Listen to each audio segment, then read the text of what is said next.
ပြီးတော့လူပောင်လောကရှုပ်ထွေးတယ်ပေါ့ရှင်ဗျာအဲ့တော့ဒီတော့ရှင်များတို့ရဲ့သီလတွေကိုအားကြပြီးတော့လူပုဂ္ဂိုလ်အနေနဲ့ပဲရှင်များတို့ကျင့်နေတဲ့သီလမျိုးစွမ်းနိုင်တဲ့ဟာလေးတွေကိုလိုက်ကျင့်ရောအသွင်ခိုးရာရောက်ပါသလားရှင်ဗျာအသွင်ဆိုတာကယူနီဖောင်းကိုပြောတာပဲလေသီလနဲ့မဆိုင်ဘူးအဲ့တော့သင်္ကန်းကိုအသွင်ယူမှသာလေရင်ဒါအသွင်ခိုးတယ်လို့ခေါ်တယ်အသွင်ခိုးတာနဲ့ပတ်သက်ပြီးလေဥစဉ်ကမကြခဏမေးတယ် online ကနေတချို့ရုပ်ရှင်ရိုက်တယ်ပေါ့ရုပ်ရှင်ရိုက်တယ်ဆိုလို့ရှိရင်ဘုန်းကြီးစီမှာဝတ်တာမဟုတ်ဘဲနဲ့ကိုယ့်ဘာကိုသင်္ကန်းဝတ်ရင်ကောအသွင်ခိုးရမရဘူးလားဆိုတာအဲ့ဒီအသွင်ခိုးတာမှာက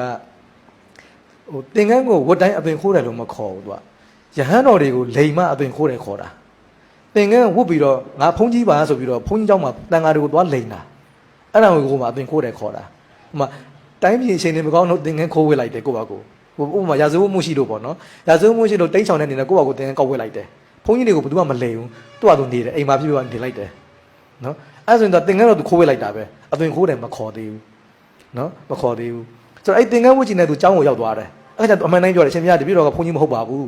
ရာဇဝတ်မှုကြောင့်တပည့်တော်သင်္ကန်းဝတ်ထားတာပါလို့အမှန်တိုင်းသူပြောတယ်အဲ့ဆိုရင်သူသင်္ကန်းခိုးမှုနဲ့လင်္ကာထင်တကမကြောက်အဲ့တော့ခိုးဝတ်လာပြီးခါမှာเจ้าရောက်တဲ့ခါမှာလည်းဘုန်းကြီးတွေကသူ့ကိုအချင်းကဘယ်နှဝါရပြီလဲဘာညာမေးတဲ့ခါကျမှမပြောဘူးသူလူဆိုတာမပြောဘူးသူပြောပဲနဲ့သူ့ကိုသူကိုရင်ကြီးပါရဟန်းပါလို့လိန်ပြောတယ်အဲ့ခါကျရင်တော့သူကိုရင်လေးဦးစင်းတွေကိုလိန်နာမို့လို့လင်္ကာတင်ကအဲ့ခါကျဖြစ်ပြီအဲ့ကြောင့်အသွင်ခိုးတယ်ဆိုတဲ့နေရာမှာသူကယဟန်းတွေကိုလိန်တာမျိုးကိုအသွင်ခိုးတယ်လို့ခေါ်တယ်နော်အဲ့တော့ဒါဆက်ဆက်ပြောပြတာအဲ့တော့ခုနရဲထုံးမင်းနဲ့မိခွန်းထဲမှာလူတွေကယဟန်တော်တွေရဲ့ဝီဒီတွေကိုလိုက်ကျင့်မယ်ဆိုရင်အသွင်ခိုးရဖြစ်လာတော့ကျင့်လို့ရတယ်ကုသိုလ်ရတယ်ဟိုမှာယနေ့ခေတ်ဆိုရင်မိခွန်းနီမရှိတော့မိခွန်းနီဝီနီကိုတိလိုက်ရှင်တွေကျင့်မယ်ကျင့်လို့ရတယ်မိခွန်းနီတော့မဖြစ်သွားဘူးနော်မိခွန်းနီဖြစ်မသွားဘူးဘာလို့သူတို့ကတိမ်ထန်းဝင်ပြီးကံမော်တာဖတ်တာလည်းမဟုတ်ဘူး